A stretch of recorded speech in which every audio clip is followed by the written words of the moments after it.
El tema, dice la palabra del Señor, ahí en Efesios capítulo 4, verso del 11 al 15, y Él mismo constituyó a unos apóstoles, a otros profetas, a otros evangelistas, a otros pastores y maestros, a fin de perfeccionar a los santos para la obra del ministerio, para la edificación del cuerpo de Cristo, hasta que todos lleguemos a la unidad de la fe y del conocimiento del Hijo de Dios, a un varón perfecto, a la medida de la estatura de la plenitud de Cristo, para que ya no seamos niños fluctuantes, llevados por doquiera de todo viento de doctrina, por estratagemas de hombres que para engañar emplean con astucia las artimañas del error, sino que, siguiendo la verdad en amor, crezcamos en todo en aquel que es la cabeza, esto es Cristo. Amén. Vamos a orar en esta mañana. Señor, gracias te damos. Agradecemos tu misericordia, tu perdón, tu reconciliación. Y agradecemos, oh Dios, que tú quieres perfeccionarnos. Tú quieres perfeccionar a tu pueblo. Y agradecemos porque, oh Dios, la meta es la estatura de Cristo. Gracias en esta hora. Bendice tu palabra. Sobre todo, sea un instrumento para crecimiento en la vida de tu iglesia. Gracias te damos. Amén. Bueno, mis hermanos, todo lo que Dios hace tiene un propósito, tiene un objetivo. Si Dios tocó tu vida, pregúntate cuál es el propósito. ¿Cuál es la meta para la cual Dios te ha traído hoy aquí? ¿Sabes? Muchos cristianos, yo estoy seguro que aquí los hay, porque si no seríamos santos todos, perfectos. Muchos caminan la vida cristiana, pero no saben cuál es el propósito y la meta. Qué bueno sería que hoy tú pudieras decir, sé cuál es mi propósito y sé cuál es mi meta en la vida cristiana. Tengo un propósito y tengo una meta. ¿Puedes decir eso hoy? Dejemos que Dios nos perfeccione, pero nos perfeccione en este propósito y hacia esa meta que tenemos. Y quiero que hagamos una mirada a este pasaje y podamos entender y analizar cuál es el propósito por el cual Dios te ha tocado tu vida. Miren Efesios capítulo 4, verso 11, dice, y Él mismo constituyó a unos apóstoles, a otros profetas, a otros evangelistas, a otros pastores y maestros. O sea, Dios todo lo que hace, lo hace con un propósito. Hemos sido constituidos con un propósito, no al azar. Hay cosas que parecen que resultan al azar, pero la vida del cristiano no es así. Cuando Dios llama a una persona, lo llama con un propósito. Y dice que Él mismo, no dice otra, dice Él mismo. ¿Y saben a quién se refiere? Y Él, nuestro Señor Jesucristo, nuestro gran Rey y Salvador Jesucristo, de Él se trata. Todo lo que vamos a seguir leyendo se trata de Él. Él es el centro de la vida cristiana, Él es nuestra vida cristiana. Y todo cristiano debe estar centrado en Él. Toda iglesia que se funde debe de estar centrada en Él. Toda predicación debe estar centrada en Cristo.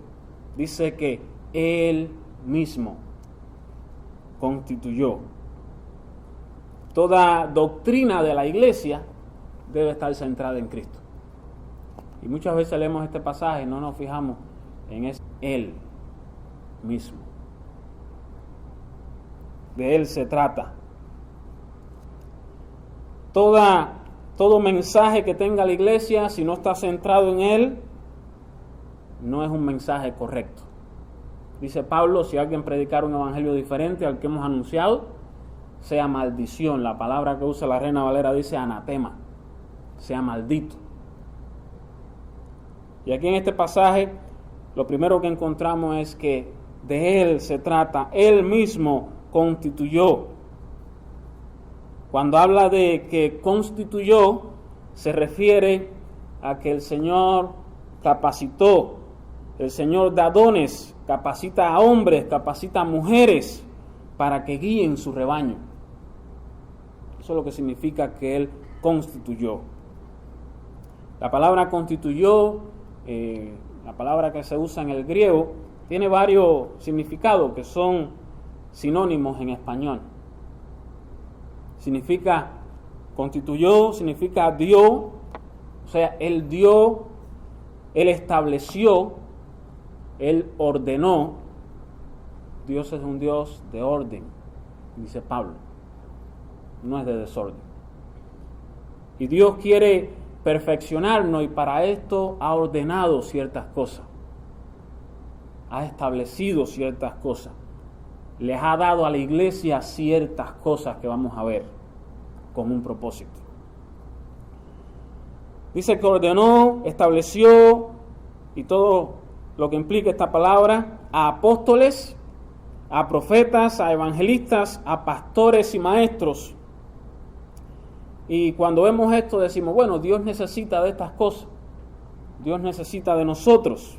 La respuesta es, no necesita Dios de nosotros. La realidad es que nosotros somos quienes necesitamos de Dios.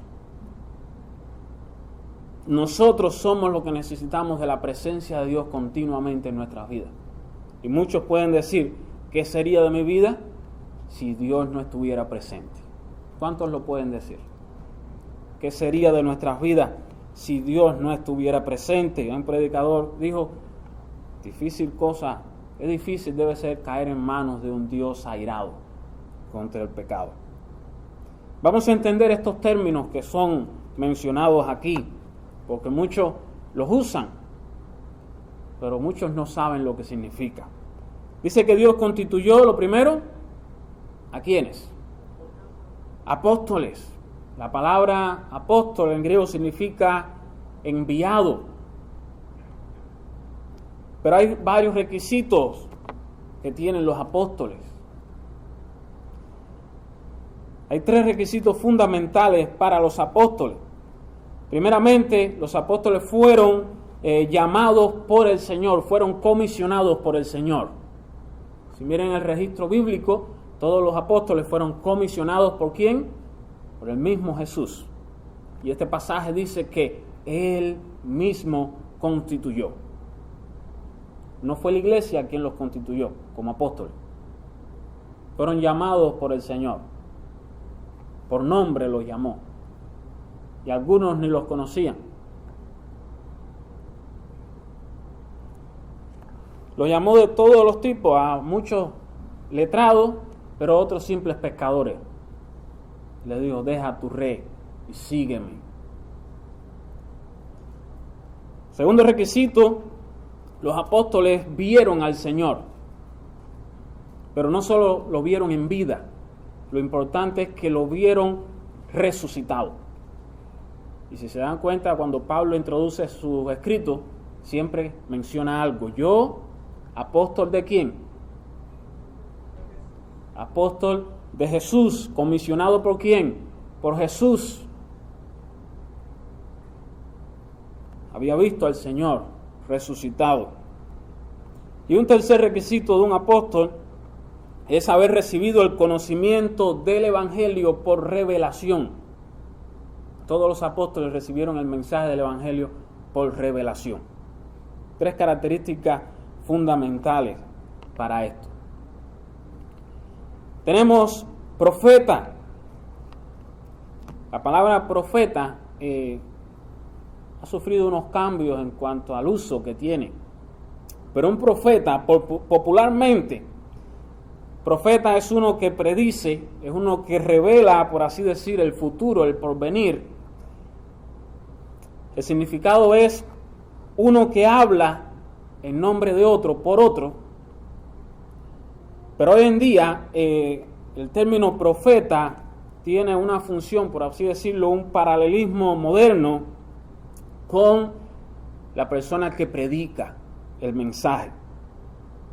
Aunque hemos visto que han usado la palabra profeta para muchas otras cosas, casi siempre está en relación a alguien que predice el futuro, pero en su significado básico el paralelismo tiene que ver con la persona que anuncia el mensaje, alguien que predica, el predicador, por así decirlo, que no necesita ser un pastor, que no necesita ser gran nombre, simplemente alguien que predica el mensaje.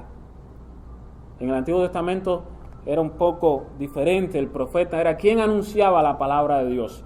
De una forma u otra, el profeta es el puente, el contacto, el que anuncia el mensaje. En el Antiguo Testamento el profeta anunciaba la palabra de Dios a los hombres. Dios se comunicaba a través de profetas, profecías. Pero en nuestros días el paralelismo es con aquel que predica el mensaje. De una forma u otra, cuando tú predicas el mensaje del Evangelio, cuando tú anuncias la palabra de Dios, estás haciendo la función de profeta. Estás comunicando el mensaje de Dios a los hombres. Es el puente de comunicación de Dios con el hombre, por así decirlo. A vez que tú anuncias el mensaje, está haciendo ese puente de comunicación. No necesitas tener un título, una corona de oro. Si anuncias el mensaje, estás cumpliendo esa función. Ahora, el evangelista, a un apóstol, a otro profeta, a otros evangelistas. ¿Quiénes son los evangelistas? Se ha creído que un evangelista es una persona, es un pastor, es aquel que fue y hizo estudios teológicos, es aquel que fue y salió graduado en un seminario teológico. Muchos creen eso. Ahora, no son pastores. Muchos piensan que los pastores son evangelistas.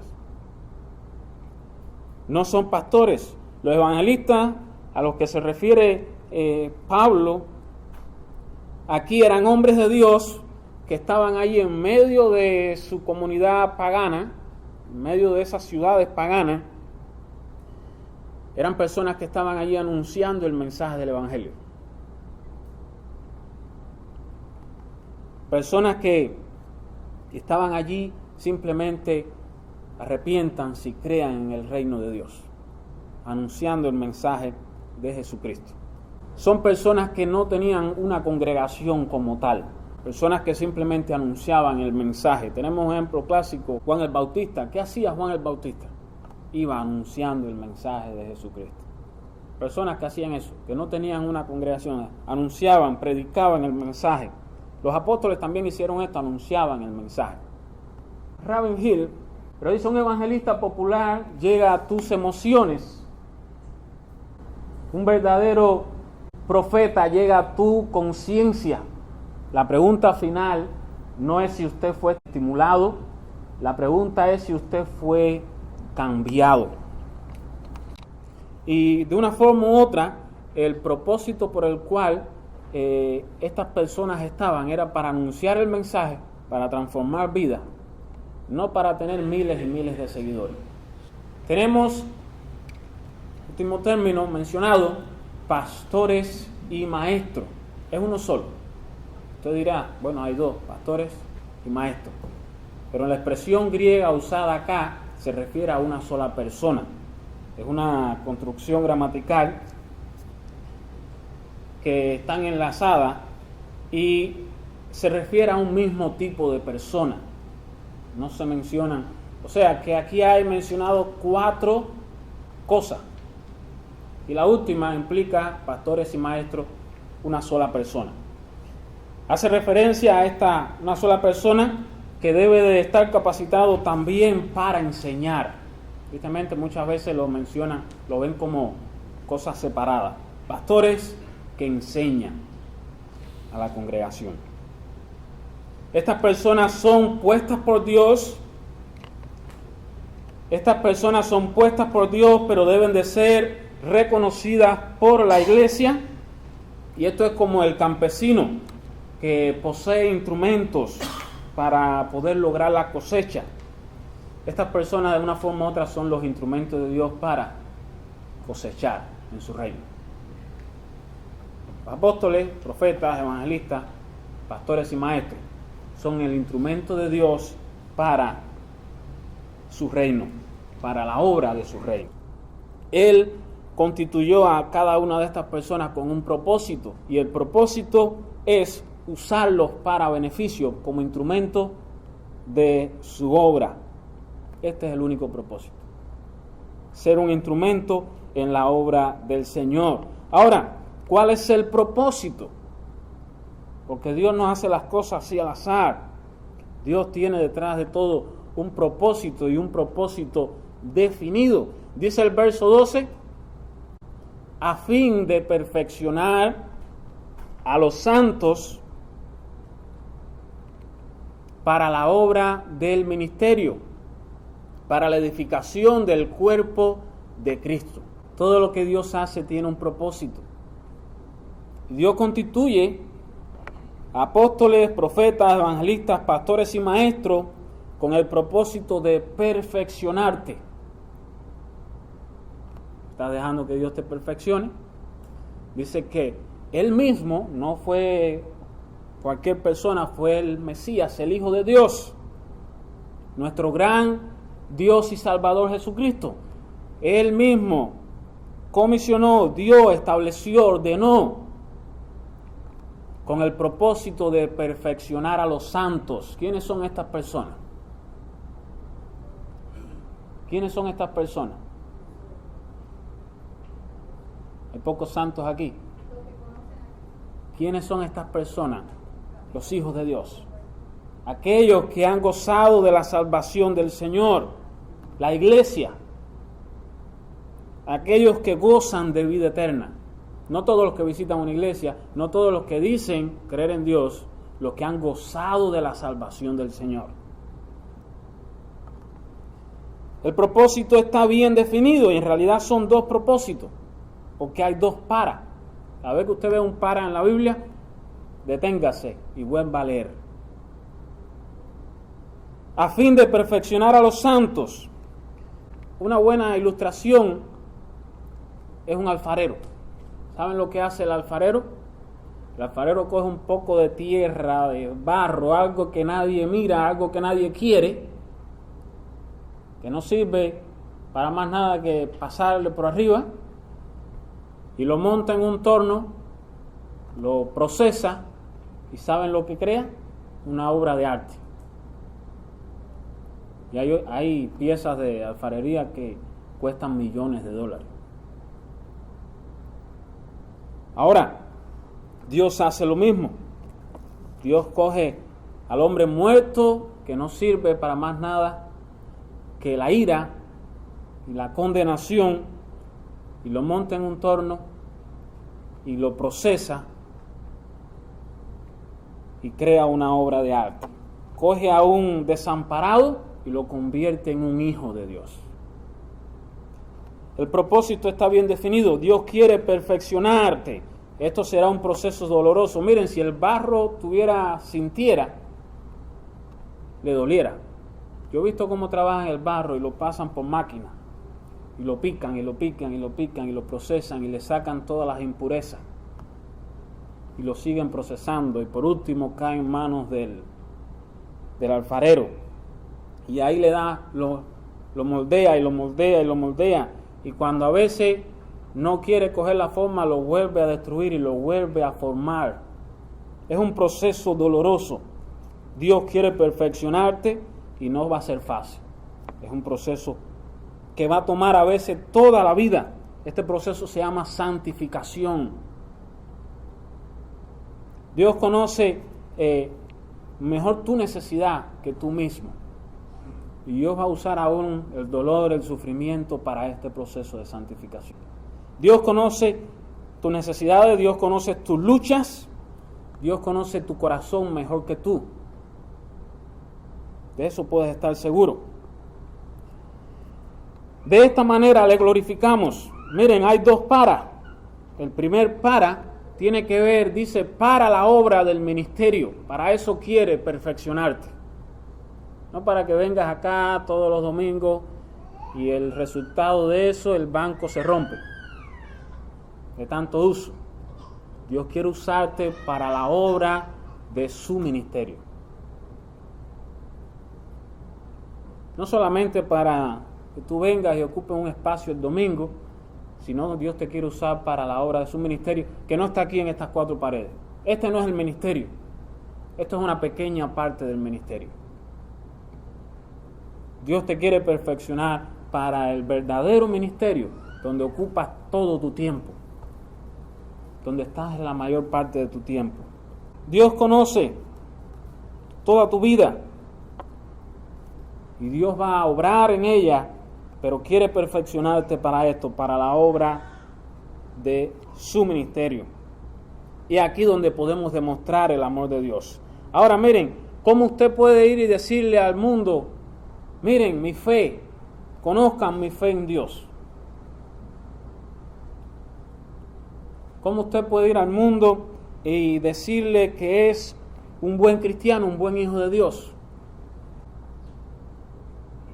¿Cómo usted sabe que alguien es un buen músico? Tienes que escucharlo. O sea, que tú reconoces a un buen músico solamente si lo escuchas tocar. ¿Saben algo? De la misma forma, nuestra fe en Dios, nuestro amor por Él, debe ser demostrado. Debe ser demostrado en la vida cotidiana, en la labor cotidiana, en lo que realizamos en su ministerio. No hay otra forma. Como mismo un músico no le puede decir al mundo que es buen músico sin tocar, sin poner en práctica. No hay otra forma para decirle al mundo, soy un cristiano, soy hijo de Dios.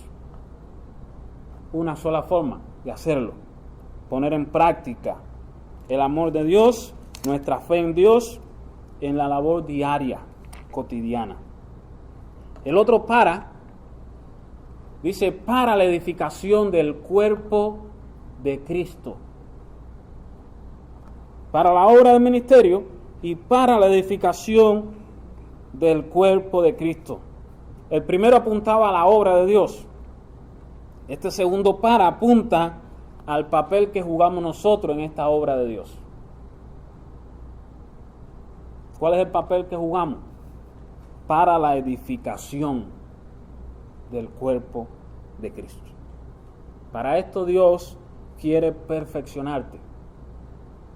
Este es el propósito por el cual tú has gozado de la salvación. Y si no has gozado de ella, este es el propósito real de la vida. Para la gloria de Dios. El propósito de tu vida como cristiano es este, mi hermano. Perfeccionarte para la obra del ministerio y perfeccionarte para la edificación del cuerpo, no cualquier cuerpo, el cuerpo de Cristo. Este es el mejor propósito. Ahora, tenemos a Cristo. ¿Quién es Cristo? Dice un predicador, Cristo no es cabeza de un grupo de desconocidos, de ladrones. Cristo es cabeza de su iglesia. Y la iglesia tiene que estar consciente de esto. ¿Quién es Cristo? Somos parte de ese cuerpo de Cristo, el cual Él es la cabeza. Tenemos a Cristo por cabeza, tenemos a Cristo por guía. De esta manera debemos de crecer, de andar. Ahora, quiero hacerte una pregunta. Sería bueno que alguien contestara. ¿Hasta dónde Dios quiere perfeccionarte? ¿Hasta dónde quiere Dios perfeccionarme? ¿Alguien tiene respuesta para eso? Dios quiere perfeccionarte hasta la estatura y la plenitud de Cristo. Hasta que todos lleguemos, dice el verso 13, a la unidad de la fe y del conocimiento del Hijo de Dios, a un varón perfecto, a la medida de la estatura de la plenitud de Cristo. Esta es la respuesta a la pregunta. Esta es la meta. Esta es la línea que debemos de cruzar. es el pleno conocimiento del Hijo de Dios, y podemos decir que esta es la profundidad de la santificación. Todos hablamos de santificación y el proceso de santificación, pero muchas veces olvidamos la parte profunda de la santificación, la medida de la estatura de la plenitud de Cristo. Esto quiere decir un conocimiento del Hijo de Dios.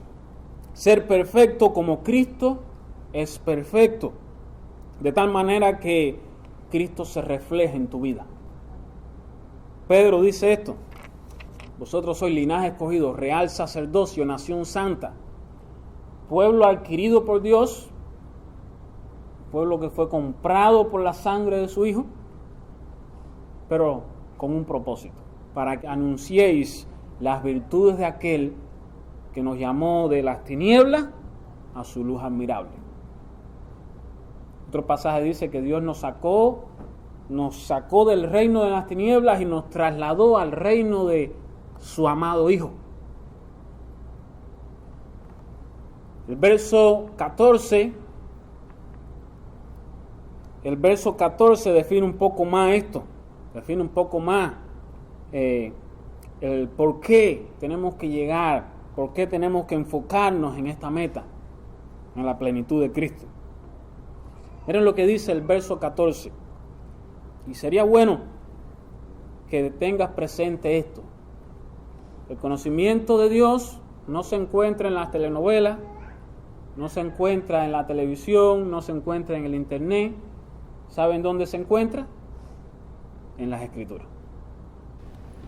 Verso 14, dice la palabra, para que ya no seamos niños fluctuantes. Y aunque está dicho de una manera sutil, Pablo lo que nos está diciendo es: deja de ser un niño fluctuante. Deja de ser un niño. Crece. Para que ya no seamos niños fluctuantes, esos niños pequeños de que quieren algo y le das algo mejor y cambian de idea. Y los puedes cambiar, esos niños que no saben qué quieren. Lo quieren todo y al mismo tiempo no quieren nada. Esos niños que son inconstantes, que son fáciles de engañar, de llevar por caminos extraviados. Y Pablo está diciendo: deja de ser llevado por caminos extraviados. Deja de seguir cosas que no son el Evangelio de Dios. Dice: llevados por doquiera de todo viento de doctrina, por estratagemas de hombres que para engañar emplean con astucia las artimañas del error. Esto de cierta forma ilustra ese barco que está allí en medio de la tormenta y no tiene timón, y es llevado de un lado a otro.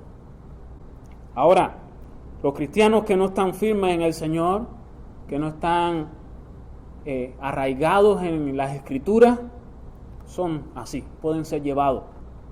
Hoy les presentan un evangelio adulterado y siguen tras él. Le presentan algo agradable, bonito y siguen tras él, aunque no todo lo que brilla es oro. Pero si no estás arraigado, no estás firme en el Señor, puedes ser llevado como un barco sin timón por pequeñas olas. Pero no van a ser simple olas, dice, por estratagemas de hombre.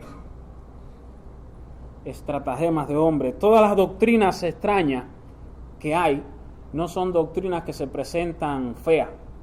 Las doctrinas que hay hoy en día son doctrinas bonitas, agradables. Dicen lo que los hombres quieren oír. Póngase a escuchar a esos grandes predicadores que tienen miles y miles de gente siguiéndole. Predican lo que el hombre quiere escuchar. ¿Qué quieren escuchar? De alegría, prosperidad, bendiciones. Ellos predican de eso. ¿De qué quieres escuchar? ¿Quieren que se llene la iglesia? Predica lo que los hombres quieren escuchar. Y se van a llenar, se va a llenar las iglesias. Las doctrinas extrañas, erróneas, vienen, podemos decir, de la ignorancia de los hombres, vienen de la malicia que tienen los hombres, vienen del deseo de ser reconocidos. Muchos quieren eso, ser reconocidos. Muchos dicen que inventaron cosas nuevas. Hace un tiempo atrás estuve viendo un predicador y él anunciaba: tengo una nueva revelación del Señor. Hoy en día tenemos las Escrituras traducidas en muchos idiomas, muchos años en los cuales Dios ha estado guardando y prosperando. Tenemos las Escrituras ya en software digitales, muchos formatos. Seguro que todos sus teléfonos de una forma u otra tienen allí la Biblia o forma de acceder a ella. Y tenemos nuevos predicadores que dicen: tengo una nueva revelación del Señor. Dicen haber inventado cosas nuevas y muchos hombres están siguiéndole. Que para engañar emplean con astucia las artimañas del error. No es que lo hacen inconscientemente, lo hacen consciente, lo hacen sabiendo. Con esto vamos a terminar. Estas personas no presentan el error como algo feo. Estas personas lo visten de atractivo, lo ponen bien bonito. Pablo fue a donde estaban los Gálatas y le dijo: Gálatas insensatos, ¿quién los fascinó para que hayan seguido un evangelio diferente? No es que haya otro, pero sí hay muchos que tuercen el mensaje. No es que haya otro, pero sí hay muchos que tuercen y engañan. Que para engañar emplean con astucia las artimañas del error. Algunos papiros en griego, lo que usan acá es una palabra que se traduce métodos. Hombres que tienen métodos para engañar, formas de engañar. Verso 15: sino que siguiendo la verdad en amor crezcamos en todo aquel que es la cabeza, esto es Cristo. Sino que siguiendo, dice, la verdad en amor. Y Pablo aquí está haciendo una pausa y está diciendo: mire, deja de ser un niño fluctuante. Y ahora, mira, sigue la verdad, sigue a Cristo. Sigue la verdad en amor. Crece en aquel que es la cabeza, crece en Cristo. Ahí dice Sproul, un gran hombre de Dios: la verdad redime, la verdad preserva, la verdad nos hace libre. Miren, la verdad nos hace santo. No basta solamente ser discípulo, no basta solamente ser seguidor de la verdad. Es necesario amar la verdad, es necesario obedecerla. Lo verdadero merece que tú le des todo tu amor, pero lo falso, lo erróneo, merece que sea odiado por ti. Este predicador dice: el amor y la verdad se deben mantener en perfecto equilibrio. La verdad nunca debe de ser abandonada en nombre del amor, pero el amor no debe de ser depuesto en nombre de la verdad. La verdad sin amor no tiene decencia, es solo brutalidad. Por otra parte, el amor sin la verdad no tiene carácter, es solo hipocresía. Qué bueno sería que tú todo tu esfuerzo lo dediques a enfocarte en el propósito por el cual Dios te ha creado. Qué bueno sería que nos enfoquemos en el propósito por el cual Dios ha constituido pastores, maestros, evangelistas, profetas. Y qué bueno sería que tú te dejes perfeccionar por Dios. Que Dios les bendiga, mis hermanos. Recuerden que nuestra meta es la obra del ministerio. Nuestra meta es la gloria de Dios.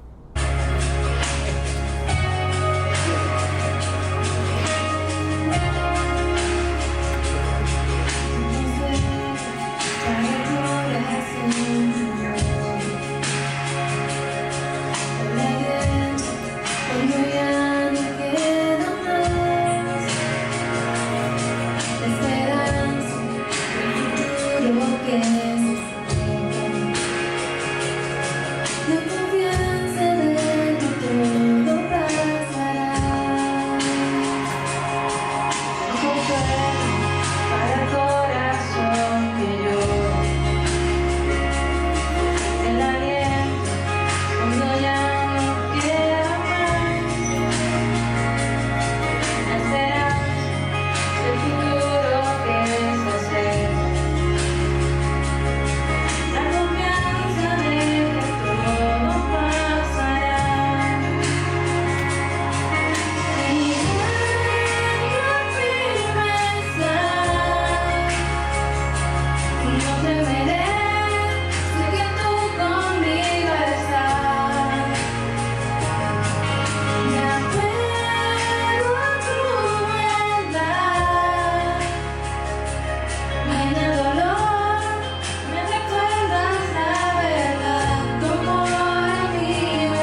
y no puedas